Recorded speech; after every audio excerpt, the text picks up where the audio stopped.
अभी हम आपके सामने में आरआरबी एनटीपीसी का एक जीके का क्विज का क्वेश्चन लेकर आ रहे हैं, जो कि 40 क्वेश्चन का क्विज है। तो इसमें हम आपसे 40 क्वेश्चन पूछेंगे और उस 40 क्वेश्चन का आंसर भी हम आपको देंगे, और इसको हर एक सीक्वेंस में 40-40 करके क्वेश्चन है। ध्यान से देखिएगा, ध्यान से सुनिएगा, और क्वेश्चन अगर नहीं पता हो तो उसको जरूर नोट कीजिएगा, अगर पता है तो फिर नोट करने की जरूरत नहीं है। तो आज का जो पहला क्वेश्चन है कि ease of doing business report published by, एक रिपोर्ट आता है ease of the doing business. तो ease of the doing business मतलब किस कंट्री में आपको किस कंट्री में बिजनेस करना हमारा सबसे आसान होता है, कोई मतलब हेल्थी बिजनेस होता है, तो ये रिपोर्ट कौन सा ऑर्गेनाइजेशन पब्लिश करती है? तो इसका आंसर, करेक्ट आंसर है वर्ल्ड बैंक। वर्ल्ड बैंक को हम IBRD के नाम से भी जानते हैं, international bank for reconstruction and development. इसका एस्टेब्लिशमेंट हुआ था 1945 में, और इंडिया इसका फाउंडर मेंबर था।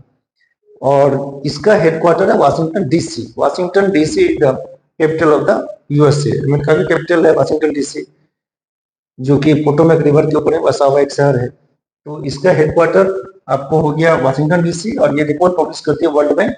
वर्ल्ड बैंक को IBRD के नाम से भी जाना जाता है। सेकेंड क्वेश्चन था कि number of the member countries of the ASEAN, association for South East Asian nation, ASEAN. ASEAN का headquarter Jakarta, capital of the Indonesia, and currency the रुपया। इसका आंसर है, करेक्ट आंसर है जकार्ता, और इसका जो मेंबर कंट्री है वो है 10। India is not the member of the ASEAN. ASEAN का इंडिया मेंबर नहीं है। इंडिया को गेस्ट के रूप में बुलाया जाता है आसियान में, लेकिन आसियान का जो परमानेंट मेंबर है वो 10 कंट्री है, जिसमें कि इंडिया नहीं आता है। नेक्स्ट क्वेश्चन था कि SAARC was established in the year, SAARC was established in the year 1985। SAARC का हेडक्वार्टर काठमांडू में है, जो कि नेपाल का कैपिटल है, और काठमांडू बागमती रिवर के ऊपर में बसा हुआ शहर है। और एस्टेब्लिशमेंट इसका हुआ था ढाका में। अगर क्वेश्चन पूछे कि इसका एस्टेब्लिशमेंट किस कंट्री में हुआ था, तो ढाका में हुआ था इन द ईयर 1985 में, लेकिन इसका सेक्रेटेरिएट जो है वो काठमांडू नेपाल में है। इसके बाद नेक्स्ट क्वेश्चन था कि headquarter of the world custom organization. World custom organization का हेडक्वार्टर है ब्रसेल्स, बेल्जियम का कैपिटल है ब्रसेल्स। नाटो का हेडक्वार्टर भी वही है, नाटो का हेडक्वार्टर भी ब्रसेल्स बेल्जियम में है। नेक्स्ट क्वेश्चन था the atmosphere of the earth mainly compose of dash percent of the nitrogen. हमारा एटमॉस्फेयर में कितना परसेंट नाइट्रोजन है, कितना परसेंट ऑक्सीजन है? तो 78% नाइट्रोजन है और 21% ऑक्सीजन है, बाकी रिमेनिंग जो 1% है उसमें बहुत सारे गैस आते हैं। नेक्स्ट क्वेश्चन इसमें था कि the atmosphere of the atmosphere of the earth mainly composed of the nitrogen 78%. From the 15 kilometer to the 50 kilometer atmosphere layer is known as, 15 kilometre से 30 किलोमीटर तक का जो एटमॉस्फेयर रहता है उसको क्या नाम से जाना जाता है? तो इसका correct answer is the stratosphere. Stratosphere इसका करेक्ट आंसर है। नेक्स्ट क्वेश्चन था कि कम्युनिकेशन सेक्टर किस सेक्टर में आता है? हमारे यहाँ 3 सेक्टर होते हैं, primary, secondary and tertiary. Primary sector में एग्रीकल्चर आते हैं, फिशरीज आते हैं, एग्रीकल्चर रिलेटेड जितने भी हैं वो प्राइमरी सेक्टर में आते हैं। इंडस्ट्रियल सेक्टर जो है वो सेकेंडरी सेक्टर में आते हैं, और रिमेनिंग जितने भी सेक्टर है सारे चले गए टर्सरी सेक्टर में। तो कम्युनिकेशन हो, बैंकिंग हो, इंश्योरेंस हो, आजकल डिजिटल बैंकिंग है, साइबर है, ये सारे चले गए टर्सरी सेक्टर में। तो प्राइमरी और सेकेंडरी को छोड़ के जो भी बचे सारे चले गए टर्सरी सेक्टर में। ग्रे रिवोल्यूशन किससे रिलेटेड है? तो grey revolution is associated with the production of the fertiliser. Pink revolution shrimp से। Father of the green revolution in the world, world में ग्रीन रिवोल्यूशन का फादर किनको कहा जाता है? तो answer is the Norman Borlaug, Norman Borlaug को कहा जाता है। और अगर इंडिया में पूछे कि father of the green revolution किसको कहा जाता है, तो MS स्वामीनाथन, MS स्वामीनाथन को इंडिया में father of the green revolution कहा जाता है। नेक्स्ट क्वेश्चन था कि study of the fungi, fungi के अध्ययन को क्या कहते हैं? तो इसका करेक्ट आंसर था mycology. Mycology is the correct answer. Fungi के अध्ययन को हम लोग माइकोलॉजी के नाम से जानते हैं।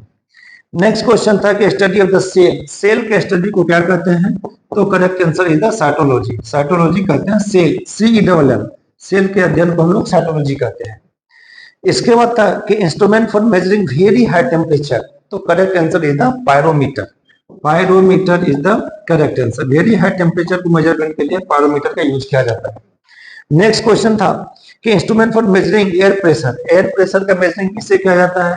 तो correct answer is the barometer, barometer से मेजरमेंट किया जाता है। नेक्स्ट क्वेश्चन था कि जिब्राल्टर स्टेट किस दो कंट्री, जिब्राल्टर स्टेट किस दो कंट्री के बीच में है? Between dash and dash. तो correct answer is the Spain and Africa, Spain and Africa के बीच में है जिब्राल्टर स्ट्रेट, जैसे कि इंडिया और श्रीलंका के बीच में पाक स्टेट। नेक्स्ट है Suez Canal between dash sea and the dash sea, Suez Canal किस दो सी के बीच में है?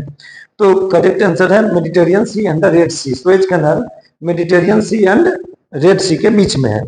नीलगिरी माउंटेन रेंज किस किस स्टेट होके गुजरती है?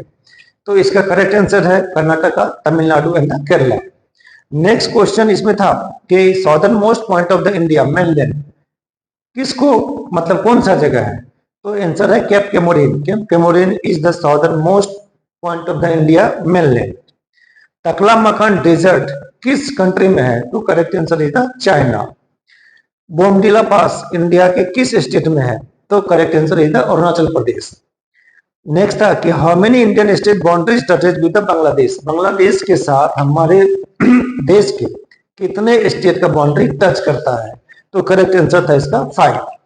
ऑस्कर अवार्ड जो कि यूएसए का से दिया जाता है, जो कि आपका सबसे बड़ा लॉस एंजल्स से पुरस्कार दिया जाता है, सिनेमा के क्षेत्र का सबसे बड़ा पुरस्कार है। इसका स्टार्टेड कौन सा ईयर में हुआ था? तो 1929 में। कलिंगा अवार्ड जो कि साइंस के फील्ड में दिया जाता है, कौन सा ऑर्गेनाइजेशन इस अवार्ड को देती है? तो correct answer is the UNESCO.